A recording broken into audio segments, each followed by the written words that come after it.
Hello and welcome everyone. Watching that spike up and going out of control. But welcome to the 15th episode of the After Hours Podcast.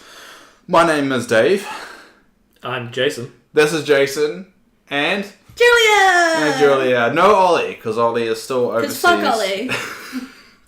In Japan. See, I can't say that. We're killing him so I can take his place. Yeah, so Jason's kind of like the third co-host that we've been trying to get on. The first time he's actually been on camera was last week for NPCs. And Julia is the co-host they've been trying to keep off camera. Yeah. Mm-hmm. Yeah. But we get desperate and we need people, so... Yeah, I know it happens occasionally. It does happen. Yeah. But yeah, everyone at this table has lived with Oli at one time. Currently. You still do. Yeah. Well, currently not. It's kind of great. Yeah. Well, technically the ex-flatmates podcast then, alright? We'll go with that. Just maybe temporary, maybe longer. He gets back and all of his... I already told him this. He was going to get back and all of his stuff was going to be out in the street because I was going to remember what it was like to sleep alone and just really enjoy it. Just spread out in that bed and just be like, you know what, sleeping alone is better than having a boyfriend. Yeah. So you're dumped. I do. That was one thing when I was in a relationship, what I missed. Yeah. Sleeping alone. Yeah, you always miss it, but then you miss them when they're not there. Yeah, it's double sword. I hate people in general. So yeah, we know. I think it's been a bonus for me anyway since Oli moved out because I no longer have the heavy breathing on my neck while I'm trying to sleep. It's weird when he does that, eh? Yeah. Yeah, but seriously, guys, the drooling though. Yeah. Well, yeah. It depends though, actually. I don't mind the drooling in the early stages when it's still kind of warm because it's kind of nice. Yeah. But a little later on when it starts cooling down, that's a problem. It's the moaning which I don't like. If I was going to be honest, that's... Yeah. Well, it was... You get the zombie moan and then the pleasure moan and it's just no... Neither. I don't appreciate it. It's actually more amusing when you get the zombie pleasure moan when it's like... He started one of the two moans, then bopped his head on something, but he's still halfway through, so I was like, ugh. I hate the one where he pretends that he's sleeping. And he's like, shh, it's not weird. I'm like, yes it is! It is weird! Get off me. I feel like you guys have had some very interesting experiences with Oli. Oh, I remember when we were filming NPCs. I will say this because he's not here. There were condoms underneath his bed. This is when he first started seeing you. Oh yeah, probably. Yeah, and I looked at it and I'm like, Oli, what are you doing? They were literally, it's obviously used. And I was completely disgusted by it and I could never film in this room. And that's why we started filming down here. Yeah. I mean, I think... That's also kind of gross though. It's extremely gross. Had I known that was happening, I would have been super against it. I know, and it was just... I've done it. Look. Probably before. I think everyone's had those moments he's done it. He is a matured person now, and he would never do that. Mainly because he doesn't need to use condoms anymore. Well, I think... Or he has to be held more accountable because he lived with a girl. I think you should also understand, Dave, though, that, like, savouring the moment is sometimes important, and maybe for several days. Savouring? I don't know, but there were several days. I don't know how long I've been there. I'm pretty sure Is it still savouring the moment? 4 weeks, 3 days. It's trophy taking. Maybe he thought it wasn't going to happen again, and, you know... God, I feel terrible for that. I will never forget this moment, and this moment... I'm pretty sure this will be the last podcast we would ever have because I'm pretty sure this channel is going to end after he's heard this. Yeah. I love you, baby. I don't. I don't love people, so. I'm indifferent to people, so. I'm content about you, Oli. So, I love you. Dave hates you. Jason just meh. I don't hate. I just get frustrated with everybody, so. That's the best compliment I can give anyone. A good description is... Dave, I don't hate you, I just get frustrated by Dave is like a frustration maelstrom, and everyone, he is outside of the eye, from which Dave scowls. One day I'll find the right woman and be happy. I really don't know that that's true. Wow. That hurts. I feel like all about me being negative. Like, don't be negative all the time. I say a positive, hopeful thing. You're just like, no, actually. Okay, wait, let me explain. Just Dave, I hope you're miserable and lonely for the rest of your life. Oh, thanks, Julia. That's the best thing you ever said. I mean, like, you really need to find positivity in yourself and be okay by yourself before anybody comes along that, like... Hey, I'm okay with myself. I disagree. I think, Dave, you don't need to find somebody that makes you happy and stops having you, like, getting frustrated with somebody else. You need to find somebody who also is equally frustrated with everyone else, and you double that maelstrom. Oh, God. I don't know if I would want to be around that.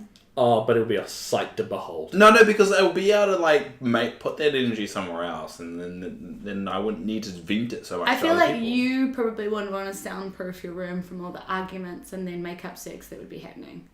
I've never got into a loud shouting argument with any girl I've ever seen. I never argue, like, have fighting arguments with people. No. Like... That's weird.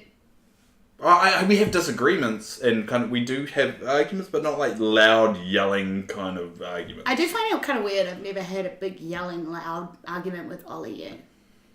I don't think it's because weird. I've had like super loud arguments with everybody. I think it is weird you've got a loving, stable relationship. So weird. I think it's pretty fucked up. No, you don't always... Because I did grow up in a household that was like that, and I thought that was a normal relationship, but then when I found one, I was always sabotaging it because I thought relationships you're supposed to be fighting, you're supposed to do that. You're not. You disagree, yeah. Don't get along once in a while, yeah. But you don't need to yell and hate each other and just spew venom at each other just to make a marriage or a relationship work. Divorcee. I feel like your point's kind of proven. Well, I don't know how your marriage was. No, but I just said I have loud screaming marriages with every one of my exes. Oh, there you go. Yeah. Maybe that's where you're going wrong. Yeah. You just... I do find it kind of weird though still. But mainly Oliver just Is kind of... it weird because you're not used to it? No, it just kind of rolls over, shows belly and just... Every time I like... Oh, is that he's just submissive. Any other insults you want to throw at him? I guess we now know who wears the pants, the chains, and the whip in this relationship. Also, I am here because he asked me to be. True. So. Yeah, you didn't have to, so there you go.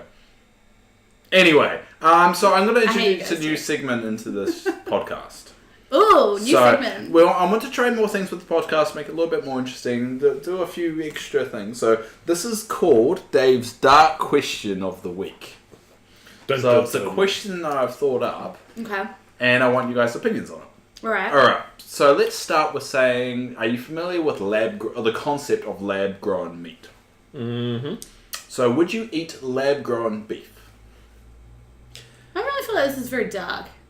We'll get there. Yeah, this isn't the question. This is the foundation. Oh, right. Okay. Yeah. Making sure we're all on the same page. Exactly. Okay. So would you two eat lab-grown beef? Let's start with simple. Yes or no? This isn't the actual question. This is just the pretext to that question. I mean, I would probably say yes. Okay, Julia?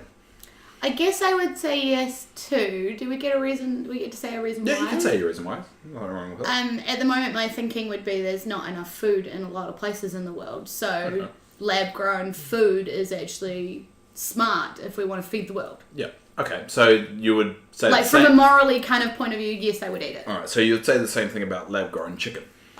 I guess so, yeah. Alright, so would you eat lab-grown human flesh? Because, one, it's not from anyone. I mean, no one's cut it out. So it's lab-grown, no one's hurt by it, no one suffers it. Same with lab-grown beef or chicken. Would you eat it out of curiosity? Are we in Antarctica, freezing to death with no other options? No, it's lab-grown, and you're in Antarctica. You've got a weird combo of things that you've got going for you right now.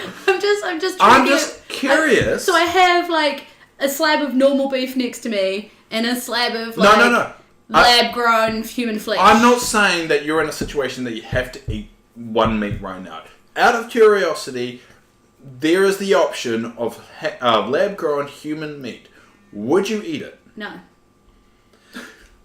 Why not? No, why not? You finish.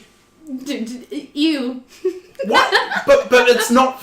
You're not chopping it out of anything. It is just grown in a lab. Same way the beef was. The only way I want to eat out a person is eating out a person. But you're not eating out a person. I don't want to eat a person. You're not eating a person. You're just eating the flesh of something that was grown in a lab. Same with the beef. Same with the chicken. I don't want to be a cannibal. And technically, cannibal Would is you be eating cannibal? yourself, right? But you're not eating but yourself. They are. You've described it as human. The species of human, yeah. Yes. So it would be. I guess technically it would be. I guess. Yeah, because I mean, if you're going to label it as that, then it is. It fits the definition of. Would it be wrong still? I'm not necessarily saying it would be wrong, but I feel like it's a personal choice as to as you would do it. Yeah, but would it be wrong? Would you judge someone for doing it? Yes. Why? But mainly because they're not. No one's getting hurt out of this situation. I judge everybody. But no one's getting hurt. I think this reminds me of a similar question that was posed, it's gags that I've seen on things before. Text me how the filming go. It's really weird coincidence. It's because I'm not replying. Oh, okay. Alright. Oh my god. That's a thing that... that's the opposite to what Ollie would do in the situation. Yeah. Well, I figured it was more professional. Because the reason why I asked this question is because at work, my day-to-day job, this question came up and everyone was very split about it because a lot of people said no, but the reason they're saying no doesn't really apply to lab-grown meat because no one's getting hurt. Because they say you don't do that because someone get hurt. But in this scenario, it's grown in a lab. Obviously, it'll be going through some testing to actually make it proper meat that you can consume. Because we're thinking. So this isn't a question you researched. This is a question that was put to you at your work. And yeah, and I found it to our podcast like a lazy fucker. Wait, did no research. No. You said our. My podcast. Brought it to my podcast, and I asked, yes, because Ollie's not here and I run the show. There are questions like this posed in the sense that, like, for example, you've got a perfectly clean rubbish bin, like it's just, you bought it from the store. Okay. It's just a plastic container, and they've filled it with food, and asked somebody, would you eat the stuff that's in this container? And people were like, oh no, it's a rubbish bin. And they're like, yes, but it's a brand new, it's completely clean. It's like, nah, I wouldn't, it's gross. It makes no sense. It's not gross. It's just a plastic container shaped like a bin, and it's currently storing food. So it shouldn't make a difference. Yeah. But they consciously make a difference. And I think that's the same thing in the human flesh meat department. I mean, I would wonder whether or not there could be negatives from eating human flesh in the sense that... But if it's lab-grown, I'm going in the angle if it's lab-grown and they've produced this thing specifically for consuming... They've theoretically dealt with all that, FCC approved or whatever. They wouldn't have any negative side effects. But I don't think that there's going to be negative, like, psychological effects, you know, like... I mean, in terms of eating that, what happens when you can't get the store-bought stuff? Because I imagine it's expensive. I mean, it wouldn't be a cheap process. Right? Exactly. Yeah, I'm thinking hypothetically in a world. I know. I'm just talking out the opportunity. Is that meaning that somebody who's like really into human flesh just goes and chops up their neighbour? No. Why? Because it would be cheaper. But they have where is the black market? That being said, lab-grown human flesh coming from? It could be a good alternative where people that have that desire, at least they have an ability to get it out of their fucking system. But can you see like a black market thing happening with people like murdering people and passing it off as lab grown, but actually just slicing up people? I would probably something like that happening right now. There's the dark web, man. I would be wondering if that's happening already. But the thing is, probably already happening already. There are plenty of people who will happily eat a steak, but could never kill a cow. You know? Yeah. They're quite happy to have the end product, but the process to get there, they will not touch. So I could definitely see there would be people who are like... but you don't walk around, like, licking a cow very often. Hey! You know what I mean? Hey, speak for yourself here, right? I lick cows all the time, all right? I'm trying to say is, like, you do have interactions with other people that would involve a sort of tasting. Not really, like, if you, like, making out or whatever. Are you going to make out and then get that feeling in your mouth like you do when you think about salt and vinegar chips? You know, like... Well, I really feel like making out with you has a really good mouth feel. You know what I mean? Yeah, tickles my palate. So that's like saying, if you drink milk, you might feel like eating it as well. It's like, no, it's just, it's cooked. Yeah, it's how different. would It's not you like eat kissing milk? someone's gonna make you go, I want to eat you now. Yeah, No. but I feel like that's a thing.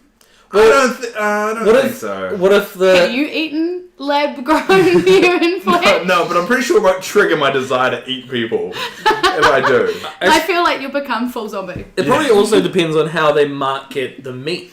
Like, if you're not just talking about like lab-grown meat will be coming from the same stem cells or the same whatever main product. So it's actually it's potentially a single human being. They could market it as like, hey, eat Tom Cruise. Yeah, Tom Cruise is the meat of a man who throws himself out of planes. No, it's worse than that.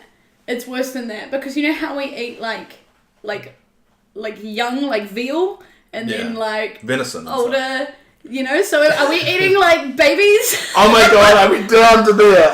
Have we reached the point we're talking about eating babies now? That's what you're saying.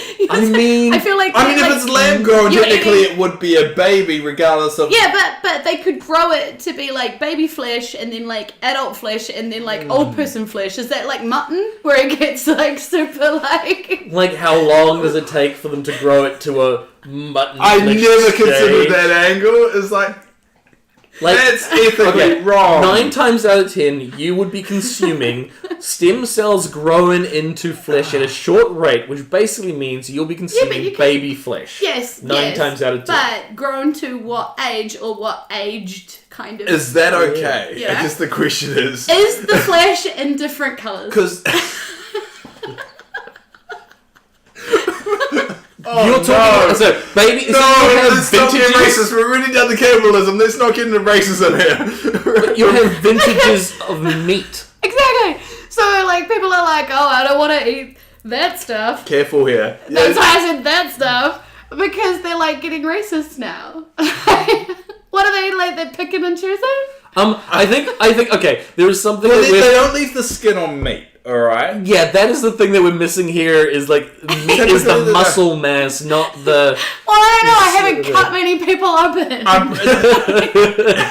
don't know what they look like underneath. We're talking about, let's not forget, this is lab-grown meat we're talking about. We're not talking about actual people. What are you saying? Does it look like petroleum jelly? No, you can not need skin on it. You can grow it without skin because you only produce the actual... Like a thigh, you would only produce the meat of the thigh, not the actual skin of it. I mean, even then, they can actually grow it into the form. So, you can grow a burger patty so that it is basically the same kind of texturized thing. Yeah. And it's less of actually a meat. Because I was going to say... When it's the cells are grown into a lattice or whatever, they're not really formed into an actual steak. Because it's not they're going to grow a baby and then slice the bun. Yeah, what's with you always go for the baby meat. I don't understand. You keep going back to the baby meat. I was really hoping would pass through this, and that's why I was trying to wind it back a bit. But you're just like, blah, blah, blah, baby meat. It's because I just, you know why? Because I keep thinking about some old lady, Nana, grandma, runner lady with a visor that's, been sliced off and sold. What? Why would she be running? Wait, I don't get... So, she's running along. Because that's how they grow the meat. No, I realise your way makes more sense. But in my head, I had them as accelerating aging. And just doing something while they were waiting to get to the right age. You're not thinking of them just growing a thigh. You're thinking of them actually growing a human being. Yeah, which I realise, definitely Jace's makes way more sense. Yeah, because I think you got to grow a whole person. Yeah. Then that whole ethical argument changes immediately. Yeah, it's when I proposed this, I did not think they're going to lab grow a human and then cut them up.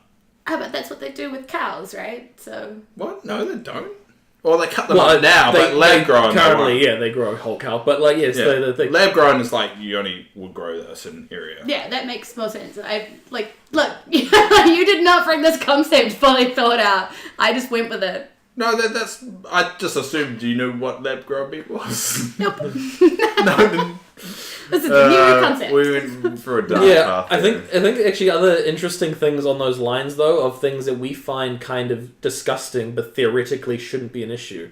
Actually, like homophobia. Well, no, that's not a problem at all. Exactly. Actually, funny enough, feces, like human feces. Here we go. Yeah, we're going there. Yay! Cannibalism, Poo racism, gay things, and now poop. Yeah. Okay, we're not equating all those things just for people to know. Like, there's different levels of this conversation. I feel like if they've listened to this far, they're probably aware. There was when they used to like just throw their shit out a window and things like that back, and there wasn't a proper sewage system.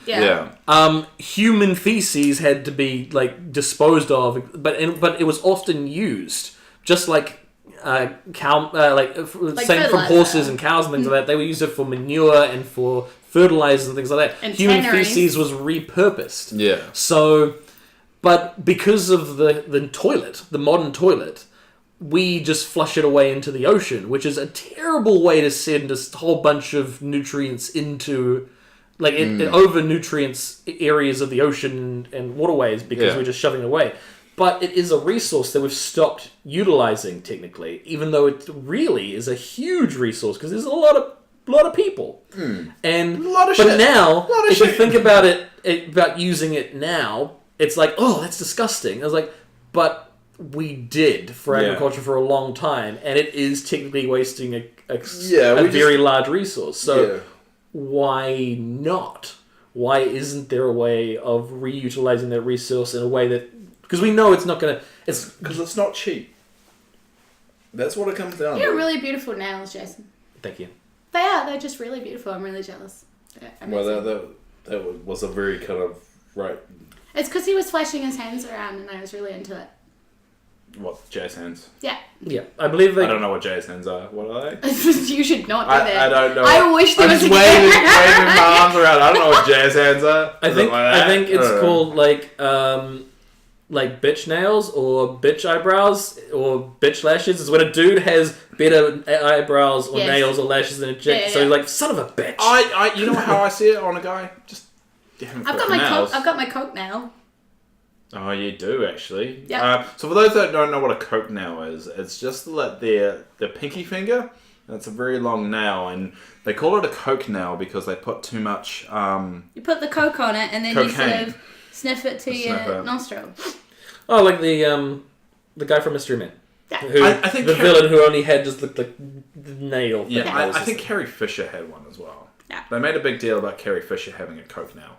I don't actually have this as a coke nail. It's just that this particular finger you gotta have a coke really nail. fast. Yeah, you have a coke nail. Yeah, I mean it's totally a coke nail, but it grows really, really fast. But you and don't then I take just cocaine. Forget to chop it. But do you still drink? Because for those that don't do know, I still drink? So the context here. Sorry, for those that don't know, Ollie hasn't drunk for about 2-3 years. Yeah, something ridiculously long. Yeah. So my question is like, have you found yourself not drinking as much since being with him? That's why I'm just curious. Okay, so 2 weeks ago, just before Ollie left, I got all sad about the fact that Ollie was leaving and I didn't have friends to hang out with while he was gone. And so I went out and decided to make a whole bunch of friends in one night.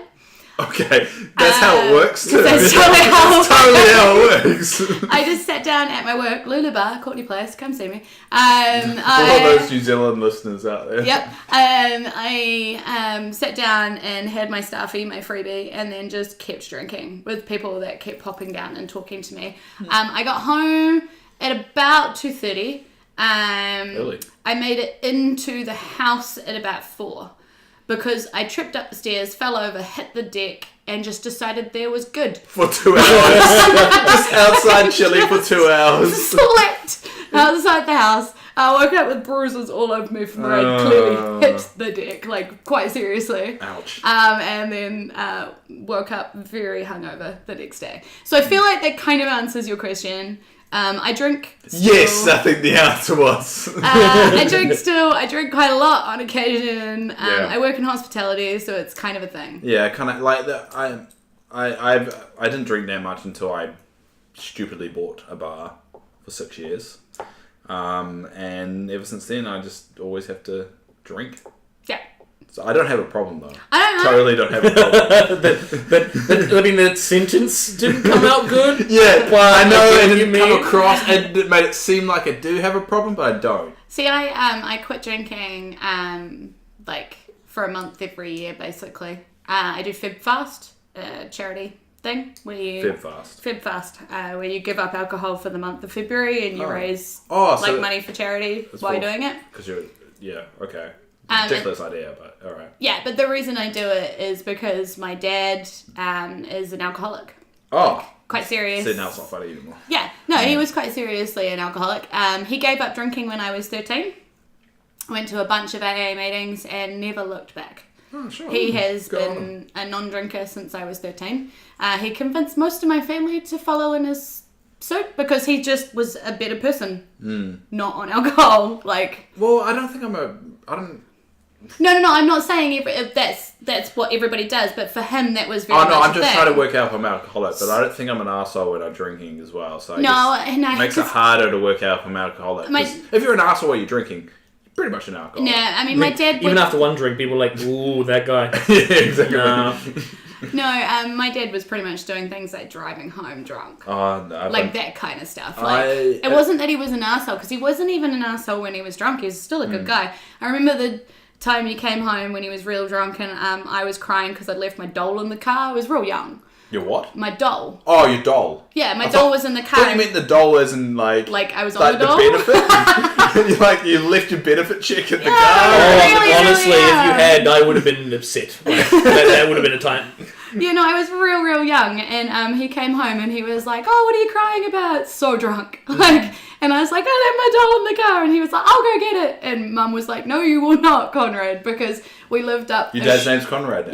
Yeah. We lived up a massive flight of stairs. She was worried about him tripping down it and breaking his neck or something, which right? is a fair thing. Yeah. So she was like, "No," and he was like, "Okay," and then he wanders off, and we find him in the lounge trying to jump out the second-story window to go get my doll because that's a good dad, though. That's a good dad. Great dad, but poor decision making. Exactly.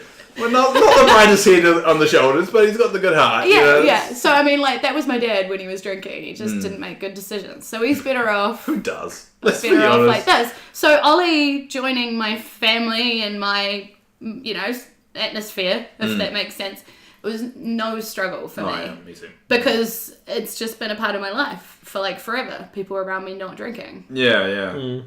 So. I don't think it's ever bothered him. Me drinking. No, it doesn't bother him. He buys me wine to have as treats occasionally when he's making me a nice dinner or something. He'll go out and buy Or he's done a mistake and he just needs to butter you up. He's never done that. When he never made a mistake? No, he's never tried to gloss over it. Yeah. Not with a fancy dinner or anything. It's actually really interesting. Recently, Kristen Bell was kind of under fire a little bit. For a minute she smokes weed or something like No, well, it's not that. It's her husband, who I should know the name of. Dax Shepard, yes. Wow, you guys he's know way in more. recovery. He's been off weed or drugs for a long he's been time. sober for I think it's 2 years or something like that. Drugs specifically, I think it is. It is. He had a bad problem with them. I think it's longer than 2 years. I think it's since the kid's been born or something. Yeah, but she still smokes weed. Yeah. And people got all up in arms on it when they heard about it because they were like, "Oh, this is not fair for him. Da, da, da. What are you thinking? What are you doing to him?" And he was like, "Guys, just I'm chill." okay with it. If I wasn't okay with it, I would say I'm not okay with it. He was also very clear. I was like, that's like saying you can't have dessert because I'm diabetic. That's not fair. It's very true. Yeah. But then they started giving Kristen Bell shit for smoking weed when she has kids, and it's which I find stupid. She was very clear that she never does it around the kids and things like that. And she makes it very, very clear. I think it was on a podcast when this came out, or something like that. But she said right afterwards, she makes a point. Kids are nowhere. Around her at all. I think it's she's Dax has taken them or something like that. It's always a responsible. It's not like they're very responsible with that, and she doesn't do it all the time. It was just she says once every 2 months if she wears it. I mean, I'm really not a drugs person. I'm kind of anti it for myself. I'm not anti it for other people. That's fine. They can do what they like. I just know I'm not good on it. So I'm like, no, I don't want it. And I'm okay with it. Don't make me have it. I will be angry at you if you try and force it on me. Yeah, I've seen the worst of it, and I think that's why I know my limit, and like I'll never cross this line. I'll never cross this line. Yeah. But I see the benefits and the negatives of doing it. I didn't smoke weed for a very, very long time because I had a freak out thing about 5-7 years ago. And it's only recently where I have not partaked because it's still illegal in this country. Let's move on. I just realised we're on a podcast right here. I haven't actually not taken drugs at all. At all in your life whatsoever? Not at all. Yeah. Like paracetamol, nah. No, I'm kidding. But like I snort that stuff, mate. Panadol. I believe in the power of healing. No, okay. Oh, God. I believe in the power of good vibes. Yeah. Good vibes. No, but like I'm a cleric, bitch. But like honestly, healing words. I just do healing hands. I just the thing is. I just believe in the paranoid. Okay, that's randomness. That's RNG. RNGesus. No, but like I think I'm already paranoid enough about them that I have a feeling that I will be like if the first trip will be the worst because I will take it down Paranoid Town as quickly as possible. That's fair. If you are going to, I've heard this on the internet, so this is not personal experience. This is just something I've heard on the internet. If you are going to take drugs for the first time, 1, make sure you're in a very safe spot. Bouncy castle. 2, make sure you're with someone you trust. Damn it. And 3, don't overdo it. And just take your time with it. And if it's not for you, admit it. Be okay with admitting it and move on. I've seen myself with ice cream. I've seen people take it too far and abuse the fuck out of it, and I've seen the repercussions of that. But I've also seen the benefits of people taking it and being smart about it, and how much it's changed their lives in a very, very positive way. And definitely. That's why I can never be against it, because those people that have been changed and been pushed in the right direction because of doing that, I would never take that away from them. Yeah, can I just add something? Because all of my experiences have been accidental. You've accidentally had it. Yes. So this is what happened with my very first time. I got hotboxed. I didn't realise that was what was going on. No. I was just... out of interest, how old were you? I was 18? No, 19. So at 19 you got accidentally hotboxed. Yeah, well, I didn't know about drugs. Like, I had been actually quite sheltered in drugs. I'd not, like, alcohol, knew all about it, was very aware about it. Yeah. Sex, very aware about it. Drugs, not really sure. You had to take it, right? You have to actually take it for it to do anything. That's what I thought. Yeah. So I was like, cool, as long as I'm not physically taking it, I'm going to be fine. Yeah. I sit in a caravan with some people who are literally spotting off an element of the stove. All the windows and doors are shut. And I start wondering why I'm feeling really weird. And then I stand up, open up the door, and throw up all over the steps. So the first time you ever got stoned was just getting hot. Yeah, that would have been rough. It was, that actually would have been really rough. It was not cool. No. And then I got yelled at for a good 10 minutes for opening the door and letting it all. And I'm stoned out of my brain at this point and not sure what's going on. And I'm just like, this is just way too intense, man. And that's why I was saying, like, you have to be in control in order for it to actually have any benefit for you. Exactly. Yeah. I think, and I never really thought of hotboxing being in a thing that you can accidentally or invasively have done. It makes sense. It makes a lot of sense. It's so dumb now for me to not think, hey, smoke, they're inhaling it. I wonder if me just sitting over here on the bed is going to do anything. Do you know what I mean? Like, let's see what happens. Like, so dumb now to not realise. But at the time, I was just like, well, I'm not doing it, so I'm probably fine. For the longest time, just smelling weed at parties was like, I was just overly sensitive to it and be like, oh, no, I can't be in this anywhere near I think this it's because room. we grew up with the mentality of weed's bad. And now we've reached the point where it's like, weed's not bad, it's just don't do it. Yeah, like don't do it unless you need to. Like I'm very for it if it's a pain medication thing, and I think it should be legalized. I think it helps with a lot of mental illness. Yeah, but I am aware, very, very aware, based on personal experience, that sometimes pot can actually enhance your depression, and it has been linked to people perhaps committing suicide, whereas they might not have. I'm not saying they wouldn't have, but they might not have had they not been smoking. It comes down to the balance thing as well, and seeing if it's right for you and pushing in the right direction. Exactly. And that's what I'm always for, is that if you're doing it for the right reasons and you're being smart about it, because my mum has MS, so multiple sclerosis, and I know she's going to get to a point where she's going to need it. Yeah.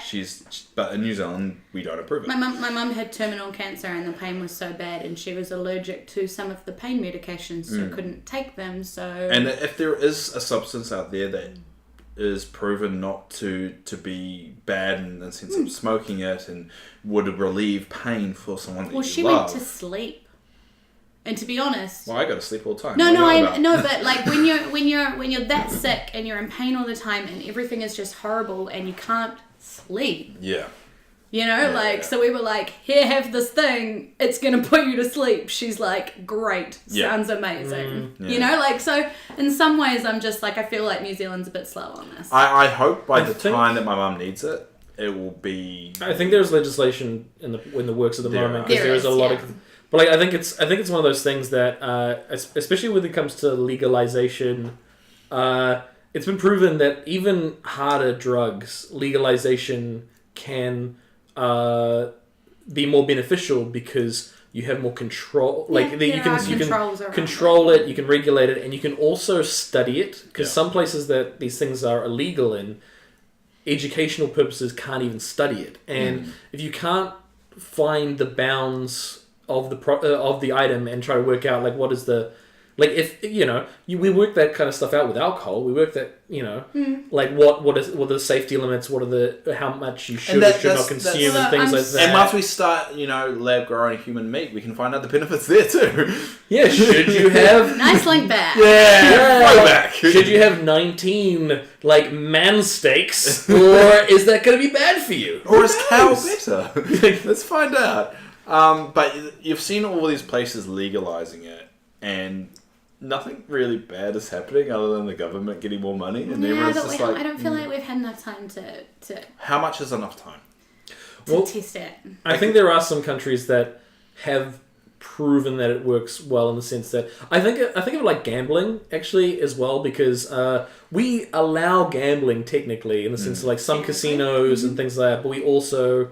It's heavily regulated, though. It's heavily regulated. Well, yeah, it's legal, but it's regulated, and large portions of their money have to go back into anti-gambling campaigns and rehabilitation. Which is so ironic. But You're using the profit from the problem to pay to fix the problem. Yeah. So I can definitely see that you could do the same thing with lots of drug-related things. If you're taking taxes from drug-related businesses and using it to make better rehab situations, you might get to a point where there is a balance where people are okay with taking a certain amount, but it's that's socially acceptable, and they don't go past the limit. And if they do, there's a healthy and well-established system of helping correct it. Because I think every substance can be abused, or everything can be abused. Sure, you can abuse fucking paint. I mean, everything is a poison. No, you can. You can spray... Just a weird one to throw out there. But you can spray paint up your nose. People do it. And you can get addicted to porn. That's an actual thing. That's an actual thing too. Yeah. You can fall in love with your car. You can fall in love with a roller coaster. Yep. Did you know? I found out today, a couple of days ago, that there's a roller coaster that's been around longer than the invention of sliced bread. I don't want to ride it. I mean, I would be... Well, apparently it's still in operation. It's like it's like 1937, and sliced bread came in 1938. I'm pretty sure it'll be tame, but I still don't want to ride it. I think it'll be pretty tame as well. I mean, I would have assumed that sliced bread was pre-World War II, but I would have thought a lot more pre-World War II than 38. He was like... No, because why would they bother slicing it? Everybody had knives. It's only I because feel like humans are so fucking lazy. So you're saying, like, we're lazy for just having pre-sliced bread, even though that's just a smarter way of going about it. No, I agree, but I'm just saying it took that long for someone to think about it because we're just, like, lazy. I mean, are you... So it's lazy that it took us so long to think of it, not lazy that we do it. Yeah, well, no, lazy that not that we didn't think of it beforehand, but that somebody did it. What? Do you know what I mean? It's just more convenient. How is something more convenient than being lazy? Yeah, but, like, they would have had to have It's like saying, made you're lazy for not walking home and then you drive home instead. Doesn't... Yeah, but no, they would have had to have made, like, a whole factory thing for it, and it would have I'm sure there's, like, a bread slicing union at the time that was really pissed. The anti-slicing union. Because it put a lot of bakeries out of action, because the bakeries literally used to sell loaves of bread. Well, they still do. Yeah, but not really the same. Mm. And only because there's been a comeback into, like, you know, natural... artisan breads and... Yeah, It's like vinyl, you know. Vinyl's coming back. Vinyl breads, you just... For some reason, I want to get, who sings My Way? Frank Sinatra. I want to get Frank Sinatra on vinyl and have a vinyl player. I mean... For some reason. I now want... I kind of now want, like, Frank Sinatra printed, like, baked into a slice of bread shaped like a vinyl, and then have it my way. With a slice of man flesh. I know there's a thing in, like, comedy, you're trying to merge two ideas together, but that felt very, it does. Interesting combo. I did kind of really wedge that, and it took a while to get there. But that being said, did you crust that in? I now have a very condescending clap, right? very good mental image of what I think vinyl bread would look like, and I think it could be a thing. I'm just saying, if anybody does this, I don't think it's a thing. There was a cafe called Toast, and they literally made their sign out of toast. Was it real toast? Or just... Yeah, no, they made it out of toast. They burnt some and then didn't burn some, and kind of made it out into a sign. But wouldn't they toast. just degrade with the weather? Yeah, but then they covered it. They covered the toast. I mean, they covered the toast. That sounds like polyurethane or something. You guys can't see this, but she's acting it out with her hands, and covered. I'm encircling. I would say she looks like a gypsy woman at this point. I think that sounds a little bit crummy. Oh, you're just salty. You don't even get a condescending clap for that. That was so You're just a bit salty seedy. That's what you are. You just went bready for my joke. Oh, God. Anyway, we've reached that point of the podcast where the comedy dies. Where the comedy dies, and we read out James B's email because he's the only one that listens to the show. Oh my God, has he got another email? He sent this literally to me at 1:09 p.m. today, which is what? It's around about 6 hours ago. He's starting to get closer and closer to when we actually record this. Dun dun dun. Yeah, so if you do want to send us an email, please do. If you got topics you want us to talk about, it's really you guys' show. We're just kind of putting this out there as extra content. So I like doing it, but I don't know anyone else. But I'll force everyone else to do it. So if you want to send us an email, we've covered a lot of really interesting topics it today. happens every time.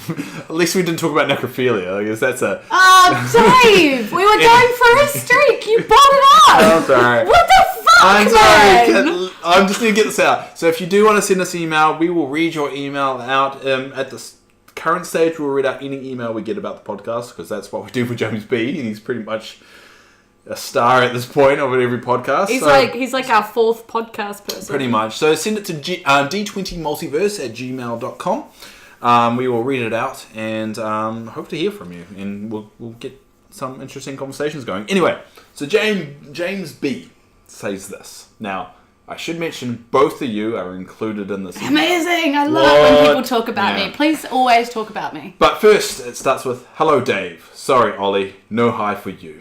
Because he's not here. Just fine. Yeah, so fuck you. You abandoned Dave, but he put a smiley face after that comment. So I'm not sure. See, he put a smiley face. Yeah, that's definitely a smiley face. I mean, you can't not say hi to somebody but still address them. It seems like you're just Yeah, it's just rubbing it in their Yelling face. at them from a distance without really talking to them. Yeah. Next line. I'm going to have to talk about it. I guess I owe you a hi too, Jason. So hi, Jason. Hello! He's saying hi to Jason. That's cute. That was the crux of that sentence. I just wanted to elaborate. That's So all I needed, Dave. No that's all hi I for needed. Ollie, but a hi for you. Got it. Next paragraph, he says, Dave, great update. You did a great job without Ollie there to carry you. Kidding.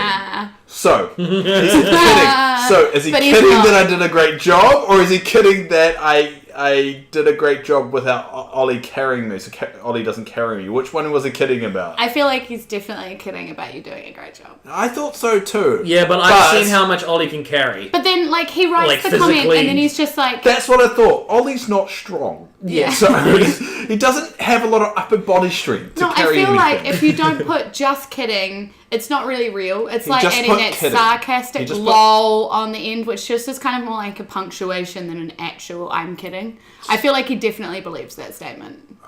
Although, believes that I did a great job without Ollie being there to carry me. Yeah. So he believes that. Yeah. But but that means that he thinks Ollie normally carries, and he's like giving you one of those apathetic pats on the head. So it means I'm not really valuable on the show. No, I feel like he feels that you're valuable on that one. or only Fuck now you, have you James. cracked through the Oliver ceiling and you have you're reaching your potential. Maybe. I don't know. I don't like Are we this thinking about this positivity. too much? I think I mean, I am thinking about it too much because I literally have an image of Ollie stretched out as a ceiling, so a little too much, yes. it's way too much effort for Ollie. Anyway, How did he get up there? so many questions. What are you doing, Ollie? It'd be funny if we looked up at this Ollie. He's like, hey. I've been here the whole time. Okay, next paragraph. Jason. Jason did a good job for his first time to do anything like this. It's not his Wait, first time. Jason did a good That job. wasn't your for first this- time. Haven't you been for on his before? first time doing anything like this. First time on the NPC show. NPC show. First time he was actually on camera for Because I was going to say, any you've content been on the podcast before. Yeah, he's been on the podcast, but Oh, he's right, never been okay. in front of the camera before. All right, that's what Well, he's talking about. in front of the camera. Are we sure for this. that's the first time he's referring to? Jason did a good job for his first time do anything like this. The sentence isn't well constructed, so Are it we could be thinking- manipulated. I was thinking that he was just watching you through the window do something for the first time. Oh, I mean, Did you recently masturbate for the first time? What's your first time you've done in the last did you couple of make weeks? a coffee for the first time? I mean, Did you wash the dishes for the first time? Because that's a real question. Hey, can we not kitchen shame us on the podcast? shots fired. Shots fired. Let's move through this email. Move through. By the way, Dave, could you buy Jason a comb? Lol, just teasing. Oh yeah, Wow. no, I saw that afterwards, and What do you mean saw that after? He literally said this. No. 6 hours no, ago. no. His hair. I saw my hair Oh. on the shot, and I was really annoyed because I had combed things around and tried to fix I know, things you up. shaved your beard. And yeah, I was going the whole hog. Yeah, I know. But then I don't know, between running up and down the stairs, I managed to completely screw that up and never thought about it before we started recording. One thing. Man, you look at yourself in the camera. I totally fluffed my hair and made sure I looked alright. I never look good, so I don't fucking worry. So I'm just like, I mean, the thing is, I am a gorgeous, like, This is the epitome fucking of pop- Are you human- a gorgeous man god? Okay, podcast. Yeah. This is my rant that I'm going to have because these two are also actors, and so is Ollie. You guys have the massive egos, and I can't handle it. I wanted to clarify something. I am not an actor. Well, you do stand-up I entertainment. just stand up. I've never been in a theatre show. But Not is it because I haven't auditioned, because I suck. But isn't stand-up just another version of acting? I actually studied. Well, I yeah. studied theatre. Because you're at putting on a show. university. You've got a script of jokes, and you're putting it on. No, it's not always scripted though. It's more like improv. And I think the difference is although But when you do a comedy, set, you don't just come up with a set on No, the but fly. I don't have to bring anybody else's emotions, like bring emotions that I have to portray to the audience. I bring my own emotions and my own feelings to things. So I don't have to pretend to be somebody You're never else. playing a character Yes. necessarily. I mean, as a I'm an extreme version of myself. Yeah. Sure. Like You can me play a character. hyperbolaed, but yeah, you can play a character as a stand-up comedian. Yes, you can. But you don't necessarily have to. You can be more genuinely you. While Alexander Sparrow is a great one for being able to play characters. Exactly. He does like I think Desaad and Trump. I think he's butchered that Trump now. I don't think he wants to do the Trump anymore. No. That's why he did Becoming Trump. Yeah. Which was about how he became a Trump impersonator. Yeah. And it talked about the horrors and the good stuff of it. Yes. Yeah. I think the weird thing with acting is I've always had like weird naive points that I've had to break through as an actor of how I thought acting was. And one of them at one point was like, acting is like really easy because like you're portraying all these emotions and stuff, but you get to hide behind the character, so it's all good. No, that's not true. But that's actually the complete opposite, really. Like, you're actually the most vulnerable if you're doing a role well. Yeah. Because you're actually pulling out a lot of emotions from yourself, or a lot of things from yourself that can be very challenging. So, I always wanted to play, what's her name? Beatrice from Much Ado About Nothing. Oh, yes. That was the character I always wanted to play. I have actually never done Shakespeare. Like, not properly. I've done it for audition things and things like that, but I've never done an actual performance on stage. Yeah. And it's always because, like, Summer Shakespeare that comes around every year is the one... It's like that notch in the belt that I feel like I need to do, at least once. And I just have... It's never lined up for me to do it and work around the rest of life. Yeah, my friend Katie Boyle is freaking a star at Shakespeare. I've She seen is her in a couple a now. talented human being. So. Oh, super talented human being. I love her so much. All the Boyles. I know who Shakespeare is. Yeah, I know. Yeah, they're crazy fans. That's pretty much my extent of it. Just distill... Hamish is incredible as well, yeah. To answer the meat question, if it was made out of Boyles, like Hamish Boyle, or those talented family... You were saying you would eat Hamish Boyle? If a little bit of elaborate who Hamish Boyle is. He's a really, really talented... I know who it is. Okay. I'm just saying... Hamish Boyle and Katie Boyle, they're really talented people. I know them. They're lovely. I'm just so they know, if they ever listen to this podcast, I'm going to tell Katie I would consider eating meat created from your stem cells if I could just seep some of that talent. Oh, right. Yeah, no, totally. Yeah. If I could do that, I would totally do that. I do a show with Katie. All right. I know who Hamish is. I don't know. So Katie's his sister, I'm assuming? Yes. So? Yeah. Okay. I've never actually met Katie. She's the one that I advertised for Sing It Wrong, my show Sing It Wrong. Well, I'm just seeing if I would. The super awkward thing, though, is because she's also really amazing at fencing. And super amazing at fencing. I don't. Oh my god, this girl just does so much. Would you be mad if you were buying Katie Boyle steaks and you got really good at fencing when you actually wanted to have skills at acting? I don't feel like I'd be mad. She seems nice. I wouldn't eat her. Okay. She seems nice. I wouldn't eat her. And I think, Dave, you just answered your own question because I was talking about stem-celled packaged meat. And you were talking about emotional reactions.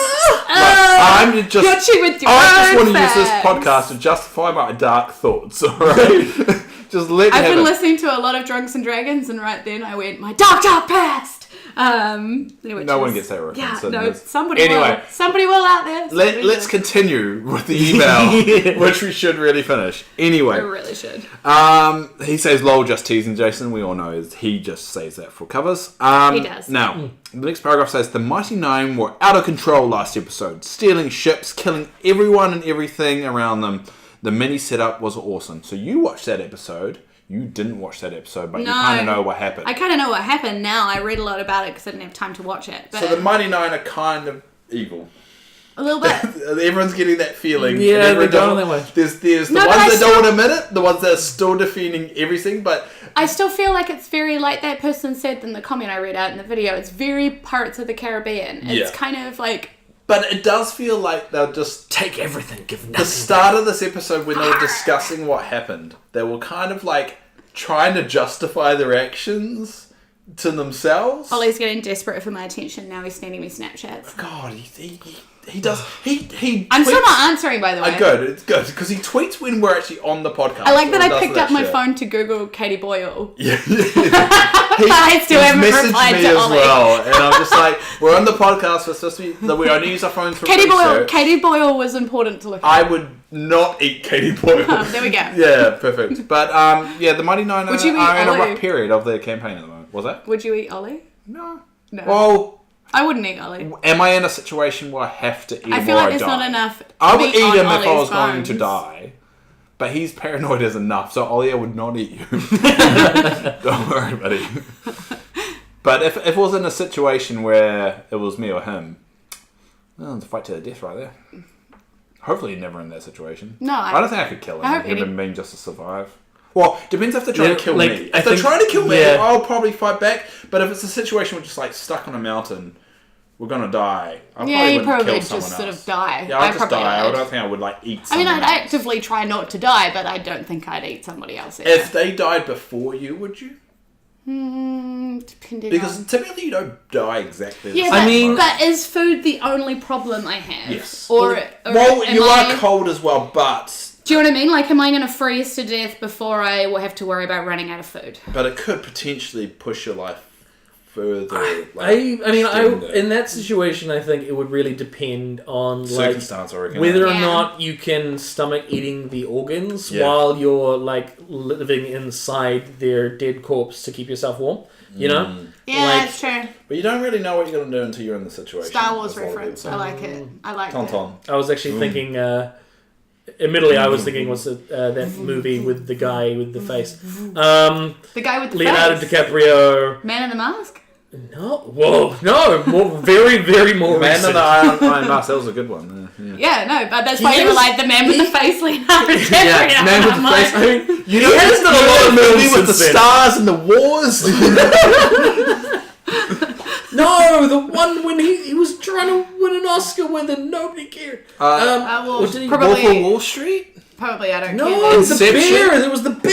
Oh. Woods, and they made him do stupid ass shit. Is it the island or something? No, it's not. Another one he's talking about, and it's the one. I don't know. I don't know if What I've is ever the seen name this of stupid that thing. film? It was the one that we're really trying to push for. The Are we Oscar Googling for. this? I am Googling. Okay, this. I just wondered because the email seemed to have disappeared and we've gone wildly off track again. No, that's what the podcast is about. Just shit No, bagging. I just wondered if he ever wants to hear his email. I don't. No, We'll get there. He's the only one that sends us emails. Alright? I'm pretty sure. We have, by obligation, to get Yes. through his Yeah, that's email, actually regardless of true. how many tangents get thrown in Yeah, the we mix. could be This here podcast all doesn't night, so happen. just shut up and listen. The alright? Reverend. The Reverend. The Reverend. No, that one. Reverend? Revenant? A Reverend? Revenant. Revenant. Oh no, yes. I don't think I have seen that. Yeah, well, yeah, came out 2015. I actually didn't... To be fair, I stopped caring about him when he stopped being cute. Well, after Romeo and Juliet. Pretty much. Yeah, because that was a good movie. That I like was an That- excellent movie. that Do you was know a- how yeah. Ollie hasn't watched that? Why not? That's I a great know! That is, but that is also like a total Ollie movie to watch. I know. I feel like he'd be like way more You know, into it than he should. I made him watch Phantom of the Opera as well. And afterwards he was like, wow, it was really good. I'm really into music. I'm like, I mean- yeah, me too. Yeah, I I musicals love is my Red. life. Red's my favourite. I really like musicals, but I have fallen asleep. I like there is something that triggers me in Phantom of the Opera that shuts me down as a human being. Like, stop playing it. And then, there's a line at some point it crosses, and I am no longer conscious. Thanks for blowing out the mic and not hearing anything Jason just said. When you, I was waiting for him to fall asleep. And I was not when thinking, you sing directly into the mic, I was trying everything not else to. kind of goes I was trying to silent. sing And now what no I said. one will ever know what I said. I was trying to see if he'd fall asleep if I did that, but No, it's probably got the secret code and there's like, Jason, go to sleep. Subliminal messaging right there. Anyway, And cats. I cannot deal with that. I am a dog person for starters, and Yeah. secondly, there is only one saving grace in that film. Mr. Mistopheles. No, I was gonna say like the old bitty cat who's like, Oh, yeah. oh, look at my life and stuff. Yeah. And What's it his sounds name? like a Tupac song. look at my life. Okay, but yes, that's the one. But like she, like that's it. It's like you just introduce a series of cats over a long period of time, and then one of them dies. Spoiler warning, not spoiler warning. It's been around for Somebody ages. dies Deal in with it. Cats. Yeah. Okay, so my favourite thing I've ever seen recently, because I saw Cats when I was really young, saw all the Pirates, Penzance, what they're called, the Gilbert and Sullivans, like a whole load of them. So a bunch of different plays when I was really young. It's one thing that my mum saved up for every year. She would take us to one musical every year, and we were shit as poor, so I don't know where she got this money from, but it was her thing, right? So she would do this every year. But when I got older, I kept going to see random, like, whatevers. And when I was over in London, I went to see, was it the Book of Mormon? Yeah. Oh my god. Yeah.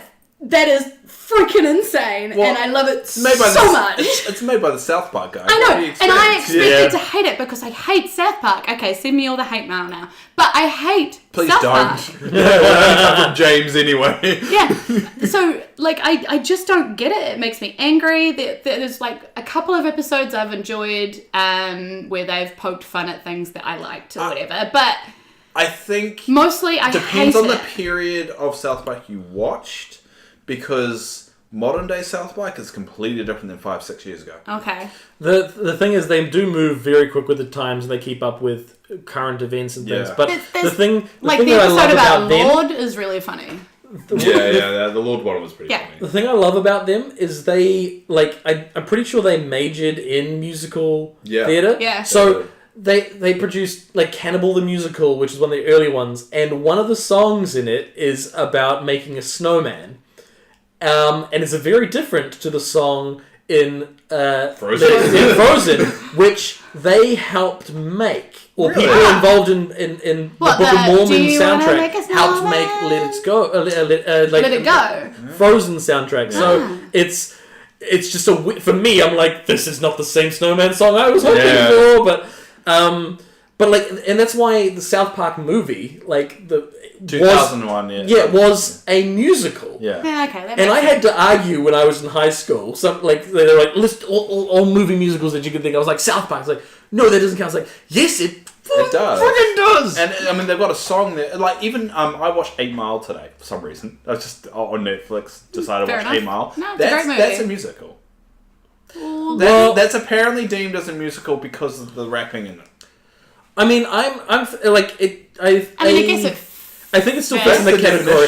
There's a of. few things that fit in that kind of wider category of musicals that I always sway on, because there's like the movie musicals like ABBA, the ones that are based off are based off an album that already exists, so they're taking music, changing their context, and creating something. I find those a little bit weird for me. What about like music and lyrics? Have you seen that one? The Hugh Grant and Drew Barrymore. I haven't actually seen that. So it's all about him being half of an old pop duo, and so one of them left to go pursue a solo career, and he's stuck like reliving his greatest hits, like going to Knott's Berry Farm, like doing the old songs and that kind of thing. Basically, he's the not Beyonce. Yeah, but he hooks up with this new chick who loves him from like old days, wants him to write a new song for her, so he has this whole thing about having to find a new lyricist and blah blah blah. Like that's basically the movie, but that has songs all the way through it because they're writing a song that she's this new pop idol's performing songs that they have to watch before they can. Barrymore. No. This other chick, I forget what her name is. Okay. The new one that asked them to write the song. Okay. So she's performing songs they have to watch in order for them to interact with her. He's singing his old songs at like reunions and parks and stuff. And then there's another song at the end that he writes for Drew Barrymore to declare his love live on stage, kind of thing. You know, so I'm like, okay, so this technically is a musical, but it's a movie, but it's not they're all original songs. Yeah. I'm kind of weirded out by what that is. You know, well, like technically... I would consider that a musical because it kind of goes down a similar route as a High School Musical. Kind of, yeah. In the sense that they're like coming up with songs together. Like, and they're sorry, I had to. They're trying to stick with the status quo. No, but like they do create songs that eventually build into the final form, which I find kind of amusing, and they redo those in that kind of way. But would you call Glee? Yeah, would you call? I mean, Glee is technically a musical again, right? Have you seen My Crazy Ex-Girlfriend? What about Pitch? Yes. What about Pitch Perfect?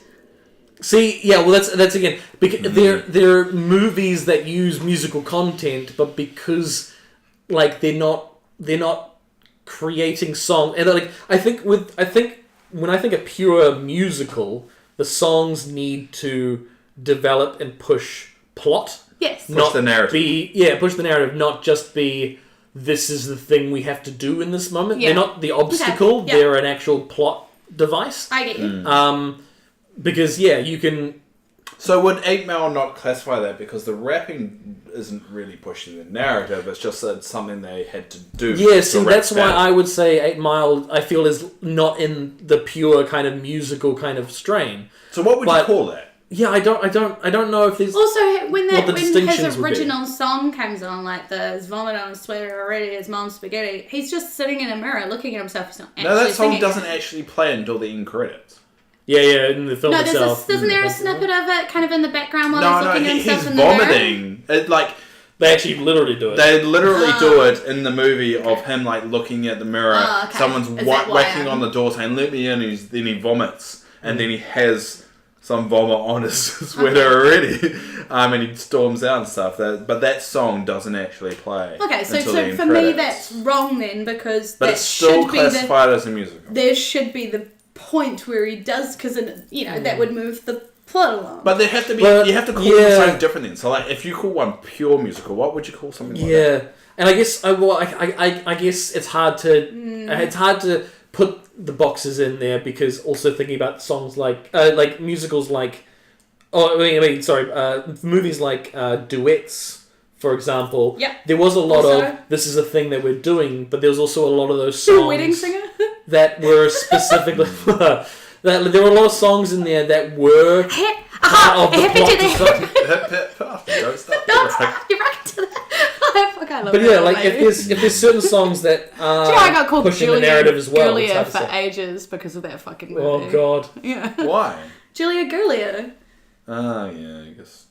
You know, it's like back in high school, people go with the shitty. You know what they used to call me? Gavid. Because they thought it was hilarious because they thought it was gay. Is your name actually David? It is actually David. Weird. And then Dave. And like a lot of people, like when I go back Johnsonville, where I grew up, shouldn't really drop that, but yeah, I grew up in Johnsonville. Everyone calls me David, or David Heads. That's my full name. Yeah, fair.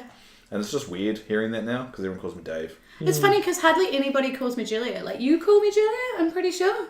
Yeah, it's because I think that's how I got introduced to you Yeah. as Julia, and then And Oliver calls me Julia? Yeah. And I really struggle to call him Ollie. I actually have to physically remind myself to call him Ollie because I call him Oliver. I think I always called him Ollie, but you've always been Julia because really Ollie talks about you, he and that's says how Julia. all it is in my head. Literally everybody else in the world knows me as Jules. Yeah, I can't see it. I wouldn't be. I would be forcible for me to call you Jules. Yeah. If you hung out with me outside of Ollie. Let's not get crazy.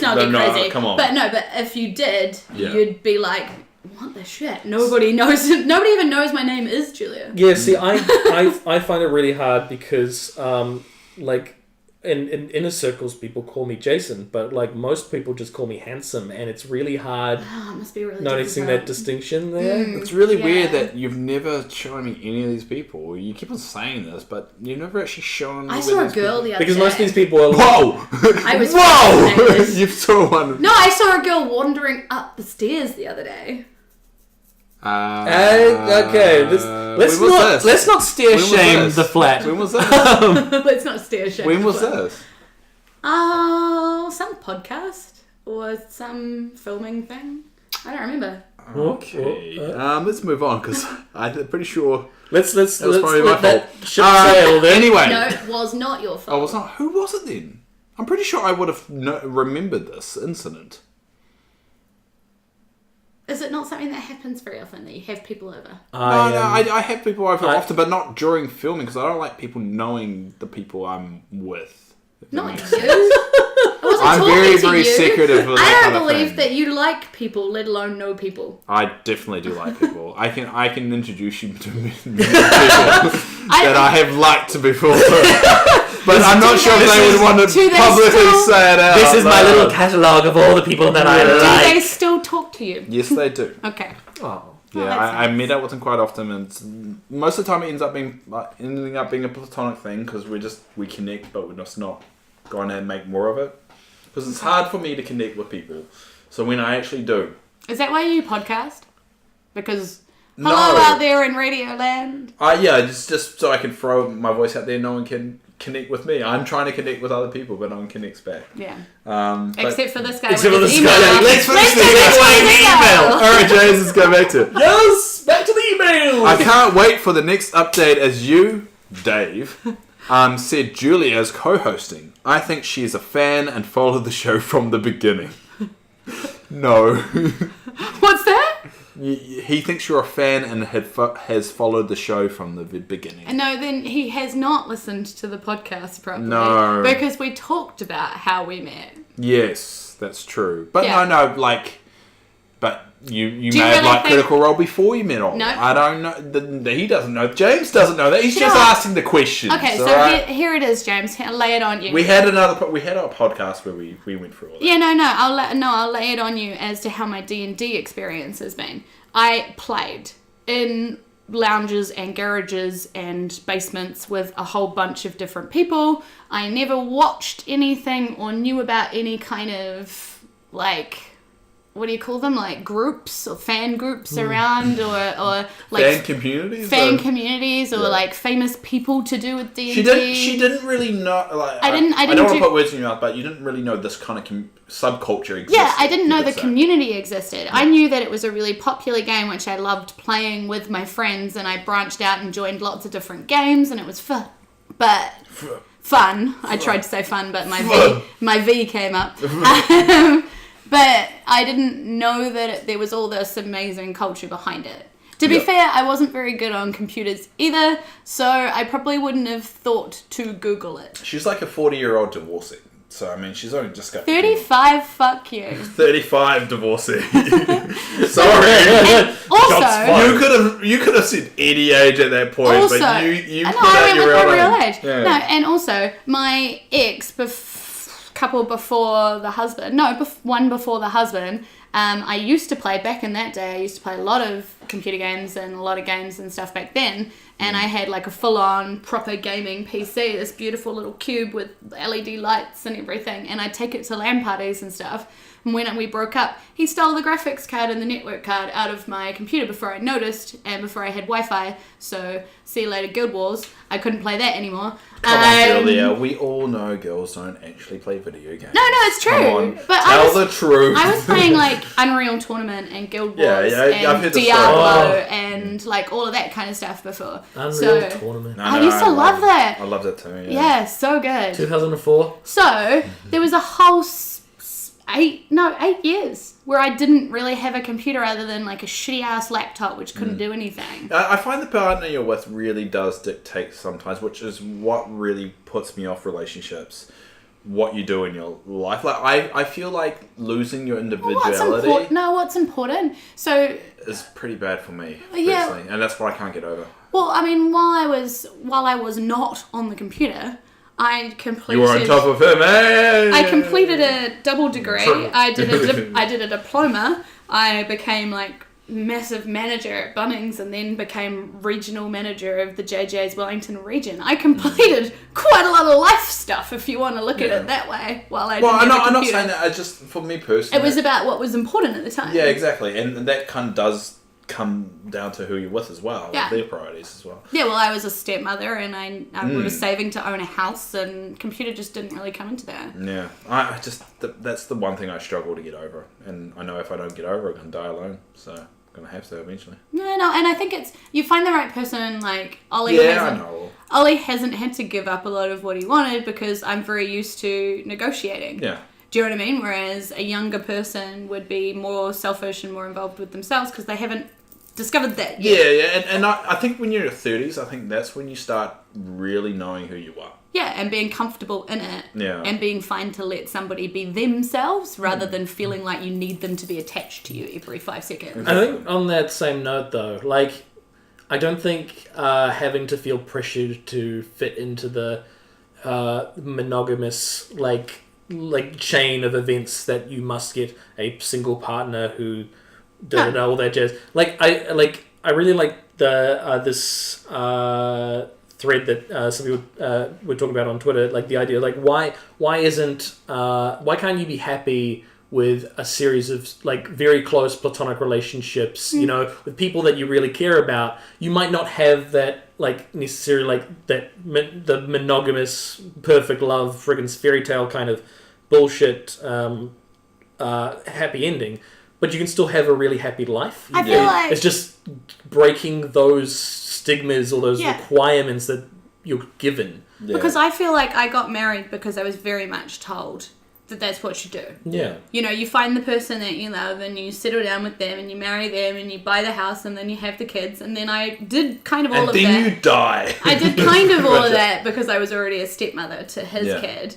And we're at the point where it was like, cool, do we look at having kids now? When I went, I don't know if this is what I want. You know? And so that was way too far to get down before the possibility even occurred to me that there are so many other options out there that you could do whatever you liked. I actually mucked around with being with a couple for a while. I was their third person. They took me out on dates and stuff. And There's a really good TV series on Netflix. I think it's called... Oh, I can't remember for the life of me. It's Me, really You, and interesting. Her or something? Yeah, Me, You, and Her. Yeah, I've seen that briefly, but I haven't actually really watched it. I found that really interesting. Yeah, it was, it was really interesting. It was a huge learning experience for me, and it taught me a lot about relationships and what love looks like. And trust. And trust. I've been in that. I would openly admit that I've been in that kind of relationship before. Yeah. And it just wasn't for me because that's when I started realizing what I actually wanted. Yeah, and for me too, because I was really scared of committing to anything, right? Coming out of something quite major. And that's when I realized that, it's not about that. It's about just finding someone that you gel with and you trust and wants to do the same things as you, because that's very much what they had. Yeah. And the sex just comes along with it. Yeah, and they were just looking for somebody else to share their life with. Yeah. And it wasn't about the sex. It was just about having somebody else to love just as much. Exactly. And I was like, that's awesome. Taught me a lot. I got a lot out of that, and then I said goodbye to them because I was like, this isn't for me permanently, but I appreciate you letting me in. The problem with, when I went through that, and I went through this around about 4 years ago. After that, I got extremely picky with people. I could no longer just do pointless hookups and stuff anymore. Like I can still do like one night stands and things like that. But anything that lasts longer than that, I have to be. I'm really picky about. See, I've always been, well, not necessarily picky, but I'm really bad. Like I can't do. Bad to the bone, man. I'm really bad. That's just it. No, I'm just I can't do one night stands. Do you get like attached? No, it's sort of the other way around. They get it's attached. like I need an attachment. I think I feel more invested. Invested, which I think I feel is a bit weird because intellectually I know the difference, but just sex is better with an emotional attachment. Yeah. Anyway, I know that sex is better if you care about the person. It's just the way that I've always done. I have to have the people that I'm with nowadays. I have to have some kind of connection with. I can't just go to a pub, find the drunkest girl, get as drunk as that, and just or like hate fuck. Yeah, hate fuck, whatever. I can't do that now anymore. I have to be able to have a conversation with them and actually feel like something there. See, that's been me for eternity, and I've been trying to. Oddly, I'm going the opposite direction in the sense that I don't expect now, just dude, bro, do a whole bunch of one night stands, high five, but I mean bro down with us, Julia. I'm not bro. I think more. I've been trying to be more accepting of other, I suppose other views of perspectives on that kind of relationship or how their relationship goes. I really. People that I know who are in polyamorous relationships, like high functioning polyamorous relationships, which does work. Those kind of things. I have lots of kudos to those people because I'm like, wow, it's when you see it working, it's amazing, and not just people being bullshit like, haha, yeah, cool, I've got these. Several people on the line. On the hook out. Yeah, I know. I keep throwing out right now. But when you see it actually happening, it's actually quite properly happening. Yeah, it's actually quite amazing how that works, and it also makes me think about the hang-ups I have on. I feel like in that monogamous structure that we've been brought up with, it always calls me into question on that. I was like, is this a sensible way of thinking things? Yeah, no, that's it's good. Because it's making you question your own ideals when it comes to that, and that's what doesn't happen enough. Because I came out of the marriage and I was very much like previously, one night stands are a bad thing and you're a big slut and rah. Completely disagree. I completely disagree. I hate people that feel ashamed when they do it. Yeah. And also I've been in this situation even just recently, a couple of weeks ago. This happened to me. Had a one night stand with a beautiful girl. And she didn't want to catch up again. I thought, okay, this is what it was all going to be. Out of curiosity, I just, said, we can catch up and talk. And she goes, no, I feel really ashamed of what I did. And I'm like, what did you do? And she's like, well, I never do one night stands.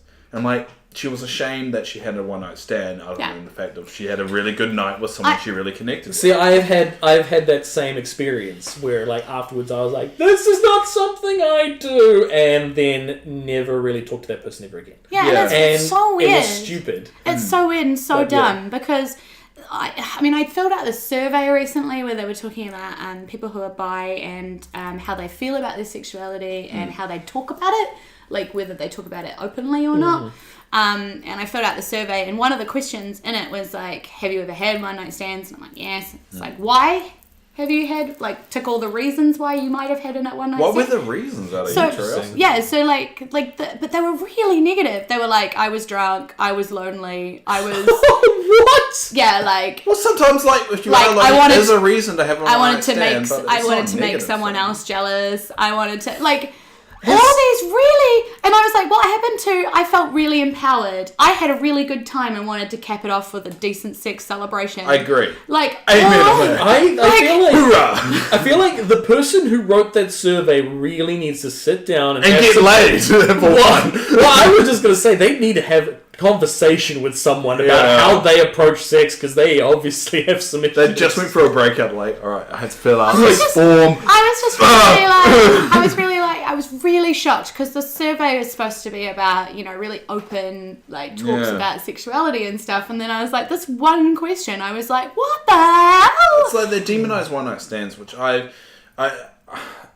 I mean, maybe someone made me feel attractive, and I'm like, yeah, fuck yeah, I am attractive. Two people are horny, attracted to each other, go but also don't want a fucking relationship. Boom. Done. What's wrong with it? And also, that doesn't mean you can't call them in the morning. Exactly. But maybe you just don't want to. Exactly. Or you just want to just be with someone. Or maybe you got home and to their house and the sex was really good, but then they have like this Jesus on the wall, and then you ask them about the Jesus on the wall, and they're like, oh, that's like because my mother's always watching me and stuff, and she put it on the wall because the worst one night stand I ever had. Okay, I'm gonna go now. The worst thing you can do is invite someone back, but neglect to tell them they still live with their parents and their parents are still awake. Went down that rabbit hole once, never again. Yeah, I've done that. Okay, let's finish this email. I used to live in Javelin with my dad, and I've done that, definitely. Yeah, it's not good because it just feels awkward.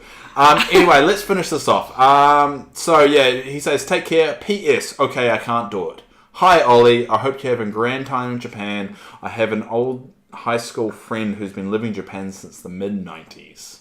And that's how he finished his email. So we should say something to... Ollie would never listen to this far into the podcast. But let's say, I hope you have a good time, Ollie. Yeah. Have fun, Ollie. Yeah. I would like to see... Any words for your boyfriend, Julia? No, fuck you. You've been messaging us all through this podcast anyway. No. I would like to see many more images of you holding maps that may or may not be in Japanese. And a lot of more portrait videos that don't actually show the rest of Japan. We talked about landscape, Ollie. I know, he did it again. Oh my god. I know. He did it again. And he's like, I go, landscape. And he goes, I will do it in portrait next time. I'm like, no, you keep on doing it in portrait. I need you to do a landscape. He goes, okay. And he's like totally on that Instagram buzz, He's got to have it like that portrait so that you can crop it into a square and post it on Instagram. None of those photos would go on Instagram. I have actually talked to him about his holding. You've got to hold the photo for a little bit after you take it, otherwise it looks blurry. Like, just take the photo and hold, and then release. We love you, Ollie. You're just not good with cameras. No. Ollie. Anyway, hire a camera crew to follow you around. That's just it. Yeah. I told him to take the video camera, but he was like, "Oh, you need it."